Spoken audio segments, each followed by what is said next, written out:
In the deep corners of the world, where modern lights have yet to pierce the veil of night, there exist stories passed down through generations. These are not mere fables to entertain children, but solemn warnings born from chilling encounters, tales of ancient spirits that command the darkness. Tonight, we delve into one such legend, a story that has haunted the whispers of villagers for centuries, the legend of the Nkembe. As twilight bleeds across the sky, casting long skeletal shadows through the dense jungle, an old elder gathers the young ones by the warmth of a flickering fire.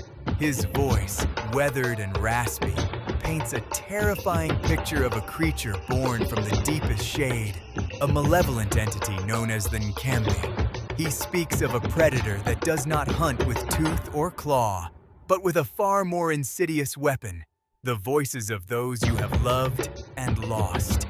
It is a shadow, he warns, that lures its victims into an eternal abyss by mimicking the one sound your heart cannot ignore. Among the listeners sat Kofi, a young warrior whose pride was as sharp as his spear. A cynical laugh escaped his lips, cutting through the elder's grave tone. He dismissed the story as a nursery rhyme, a tool to scare children into obedience. His friends, caught between fear and respect for Kofi's bravado, exchanged nervous glances. Seizing the moment, Kofi stood tall, his arrogance a beacon in the firelight. He declared he would walk the forbidden jungle path, the very route said to be the Nkembe's hunting ground, and prove the tale to be nothing more than an old man's fantasy. He made a bet with his peers. He would venture into the heart of the forbidden territory and return, unharmed, before the first light of sunrise kissed the horizon. With his spear in hand and a smirk on his face, Kofi stepped away from the village's comforting glow and into the oppressive pitch-black maw of the jungle. The air grew heavy, thick with the scent of damp earth and decay. Every rustle of leaves, every snap of a twig seemed to echo with a sinister intent, and the cacophony of unseen nocturnal life began to sound like a chorus of whispers just beyond his perception. It was then that he heard it, a faint, ethereal sound carried on the breeze. It was a voice he hadn't heard in years, a voice he ached for every day, his mother's. She was calling his name, her gentle tone a sweet, beckoning melody that promised comfort and reunion. Mesmerized, his skepticism melted away, replaced by a desperate, illogical hope. He followed the sound, stepping off the path and pushing deeper into the woods, drawn by the ghost of a love he thought was gone forever. The gentle call began to twist, the loving cadence warping into something guttural and grotesque. His mother's sweet whisper became a distorted, monstrous shriek that clawed at his ears. Kofi's heart hammered against his ribs as he froze in a small clearing.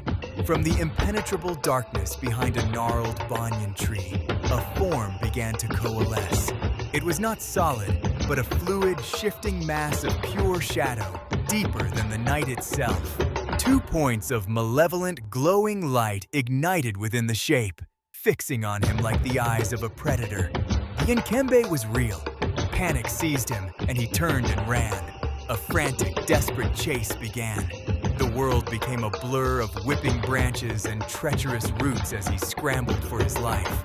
Quick cuts would show his terrified face, then the effortless, silent glide of the shadow creature as it flowed through the undergrowth, gaining on him with unnatural speed. Gasping for breath, his lungs burning, Kofi's foot caught on an exposed root, sending him tumbling violently down a short, steep embankment. He landed hard at the edge of a river, the wind knocked out of him.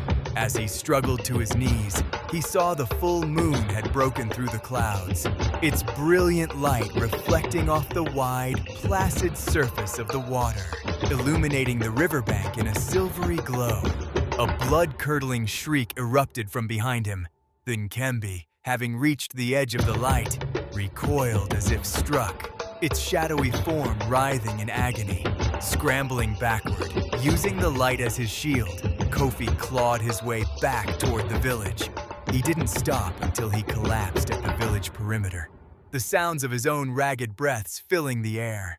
He dared one last look back into the darkness.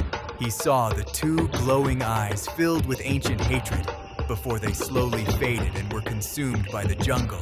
Kofi had survived, but the arrogant warrior was gone, replaced by a man whose face was a permanent mask of pure, unadulterated terror.